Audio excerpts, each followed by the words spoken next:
আসসালামু আলাইকুম, সবাইকে স্বাগত জানাচ্ছি। আমি শাকিল আলমী। আশা করি সবাই ভালো আছেন। আজকে আমরা জানব বিসিএস জন্মের ইতিহাস, অর্থাৎ আজকের দিনে বাংলাদেশ সিভিল সার্ভিস কিভাবে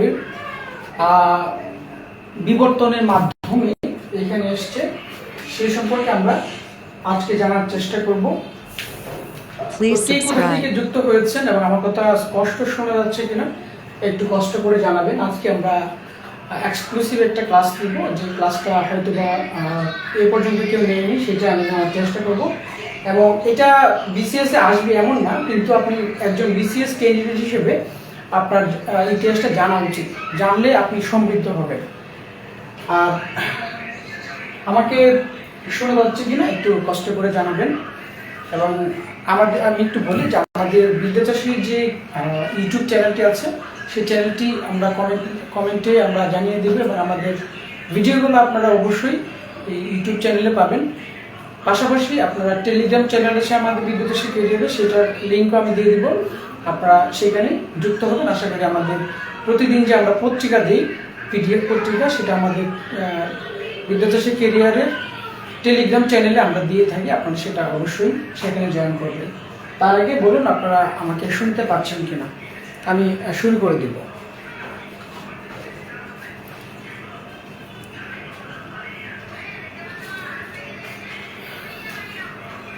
আপনারা জানেন যে বর্তমানে 26টি ক্যাডার রয়েছে। এর আগে 27টি ক্যাডার ছিল, পরবর্তীতে ইকোনমিক ক্যাডার, সেই ক্যাডারটি প্রশাসন ক্যাডারের সাথে মার্জ হয়ে বা একীভূত হয়ে আপনার এখন বর্তমানে 26টি ক্যাডার রয়েছে।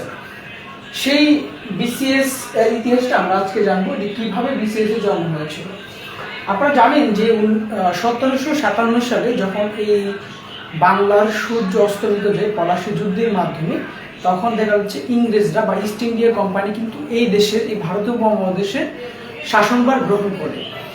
এই শাসনভার গ্রহণ করার জন্য তারা যখন পুরোপুরি শাসনভার গ্রহণ করে, এবং সেটা একটা বিশাল উপমহাদেশটা একটা বিরাট বড় একটা জায়গা ছিল, এরিয়া ছিল, তারা কি করলো যে ইংরেজ বা ব্রিটিশ পদ্ধতিতে সিভিল সার্ভিস বা দেখা যাচ্ছে আমলাতান্ত্রিক যে প্রক্রিয়াটা, আমলাতান্ত্রিক শাসনটা, সেটা তারা কিন্তু নিয়ে আসার চেষ্টা করে, এবং তারা সেখানে সফল হয়। এবং সেখানে একটা বিষয় বলি, শুরুতে কিন্তু বাঙালি কোনো অফিসার বা বাঙালি বিসিএস যারা ছিল, অফিসার ছিল, অর্থাৎ সিভিল সার্ভিসে, তারা কেমন ছিল না।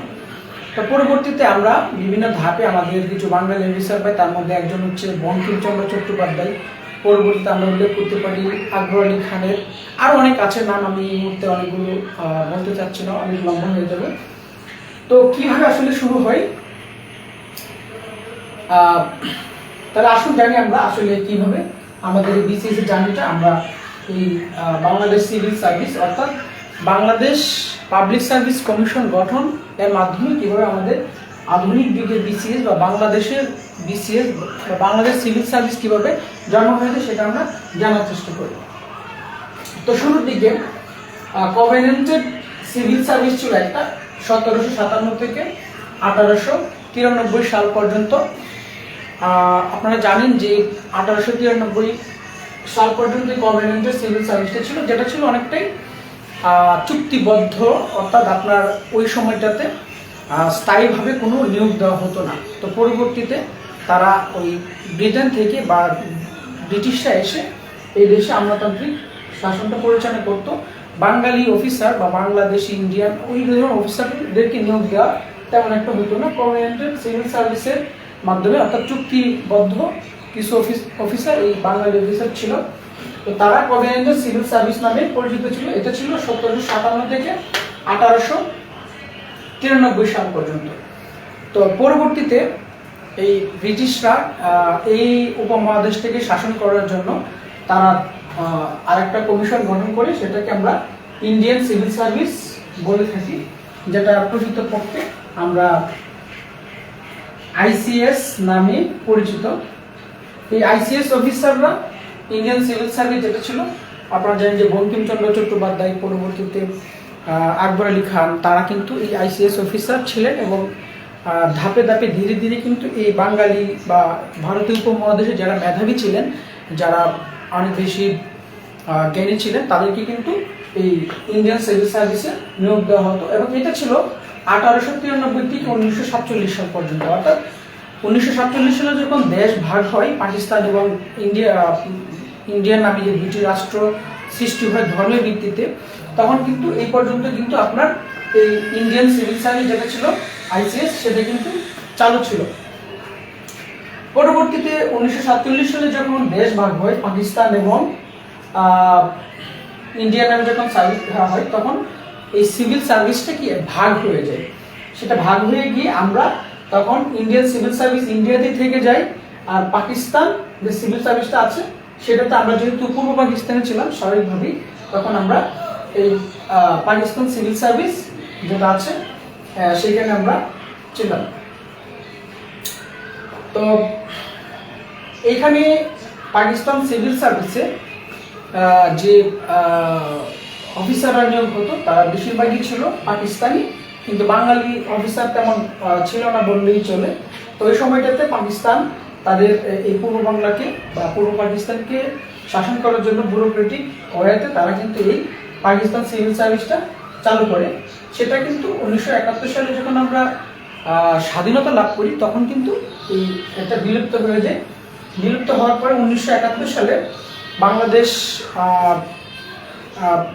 পাবলিক সার্ভিস কমিশন গঠিত হয়। পাবলিক সার্ভিস গঠিত হয় তখন আসলে 1972 সালে একটা গঠিত হয়, কিন্তু সেখানে বিসিএস ছিল না, সেটা ছিল সুপিরিয়র সার্ভিস, যেটাকে আমরা সুপিরিয়র পোস্ট সার্ভিস বা সুপিরিয়র পোস্ট এক্সামিনেশন বলে আমরা জানি, ঠিক আছে।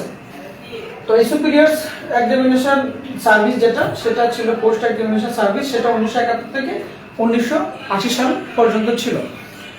তো এখানে এটাও বিসিএস, এবং এখান থেকে মূলত আমরা জানি যে আমরা 1980 সাল পর্যন্ত কিন্তু আমরা কি পাই, ব্যাচ ভিত্তিক না সাল ভিত্তিক আমরা কি পাই, বিসিএস ইতিহাস পেয়ে থাকি। যেমন আমরা দশম থেকে এখন পর্যন্ত 46তম পর্যন্ত কিন্তু আমরা এটা রেকর্ডটা পাই। এর আগে ছিল সাল ভিত্তিক, যেমন 1980 সালের ব্যাচ, 81, 82, 83, 84, 85 এই ধরনের ব্যাচ ভিত্তিক কিন্তু ইয়ার ভিত্তিক, বছর ভিত্তিক কিন্তু এই সুপিরিয়র পোস্ট সার্ভিসটা ছিল।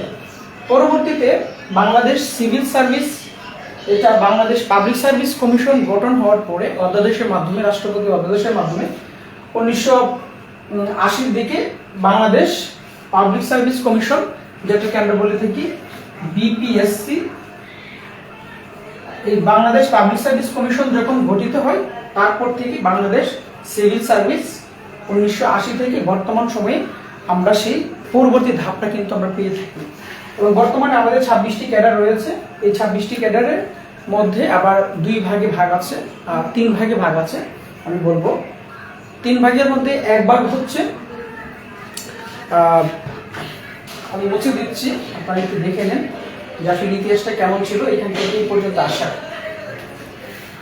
তো যারা আমাকে দেখছেন, ভিডিওটা যদি ভালো লেগে থাকে অবশ্যই শেয়ার করে দিবেন। আর এমন চমৎকার চমৎকার ভিডিওগুলো যদি আপনি দেখতে চান, তাহলে অবশ্যই বিদ্যাচাষী ক্যারিয়ার পেজটিতে লাইক ফলো দিবেন এবং ভিডিওগুলো শেয়ার করে দিবেন।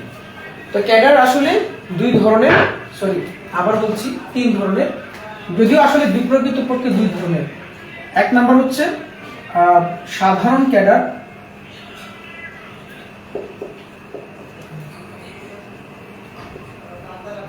সাধারণ ক্যাডার। 2 নম্বর হচ্ছে পেশাগত কারিগরি।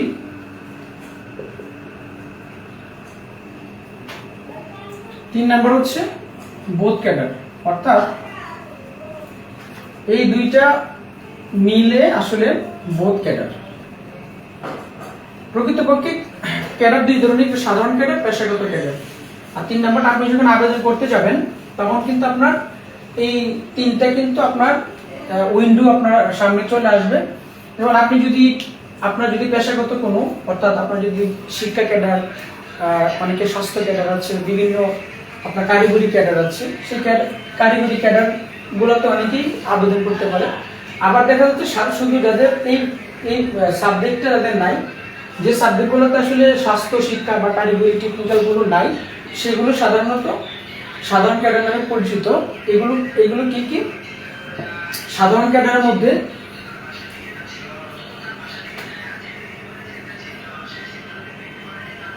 ফরেন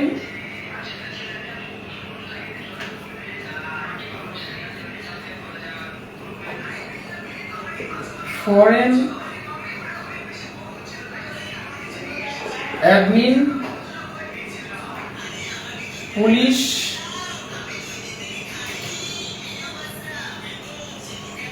ট্যাক্স, অডিট, আনসার,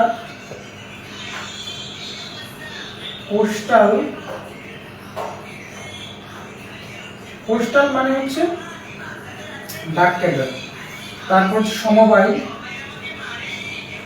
এই ধরনের ক্যাডারগুলো হচ্ছে আপনার সাধারণ ক্যাডার। ঠিক আছে, এই সাধারণ ক্যাডারগুলো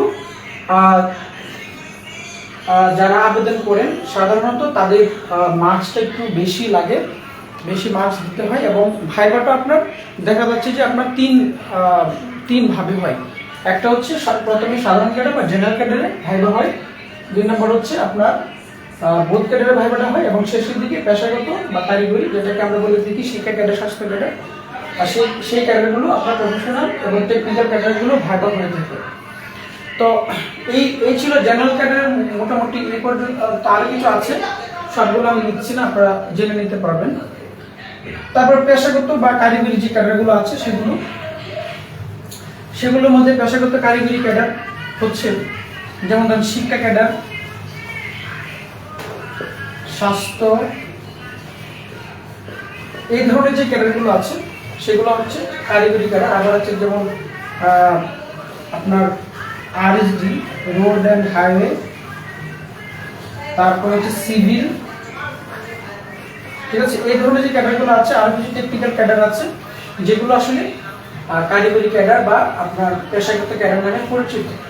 তাহলে আমরা যে আগে ওই ফরেন পুলিশ অ্যাডমিন ক্যাডারের কথা লিখেছিলাম, এইটা এবং কারিগরি ক্যাডার, এই দুইটা মিলে হচ্ছে বোধ ক্যাডার। অর্থাৎ কেউ যদি এই দুইটাই তার থাকে অপশন, তাহলে সে বোধ ক্যাডার। তো আশা করি আজকের যে ক্লাসটি বিসিএস জন্মের ইতিহাসটা আপনারা পড়ে অবশ্যই মোটামুটি কিছু না কিছু জানতে পেরেছেন। এই ধরনের ক্লাসগুলো যদি আপনারা রেগুলার পেতে চান, তাহলে অবশ্যই বিদেশি ক্যারিয়ার পেজে আপনাকে অবশ্যই একটা লাইক এবং অথবা ফলো দিয়ে রাখতে হবে, আর পাশাপাশি এই ভিডিওটি শেয়ার করে দিতে হবে। আর আমাদেরকে ফলো করার জন্য আমরা আসলে কার্যক্রমগুলো যেগুলো চালাই, আমাদের বিদ্যাচষী ক্যারিয়ার পেজ, তারপর 2 নম্বর হচ্ছে ইউটিউব চ্যানেল,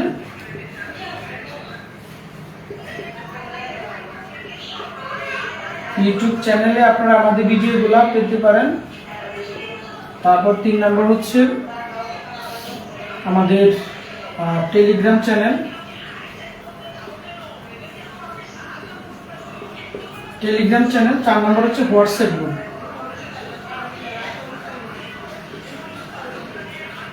হোয়াটসঅ্যাপ গ্রুপে আমাদের নিয়মিত পরীক্ষা নেওয়া হয়। তো আপনারা যারা ইন্টারেস্টেড, পেজ হচ্ছে বিদ্যাচষী ক্যারিয়ার, যেটাতে আপনারা লাইভ দেখছেন সেটা। আমাদের আগে যে পেজটা আছে সেটা আসলে ফেসবুকে রেস্ট্রিকশনের কারণে বর্তমানে একটু সমস্যা চলছে। নতুন যে পেজটা আছে সেখানে আপনারা আশা করি যে কানেক্টেড থাকবেন এবং এই ধরনের ভিডিওগুলো পাবেন। তো আজকে কথা বাড়াচ্ছি না, সবাই ভালো থাকবেন, সুস্থ থাকবেন। আল্লাহ হাফেজ, শুভরাত্রি।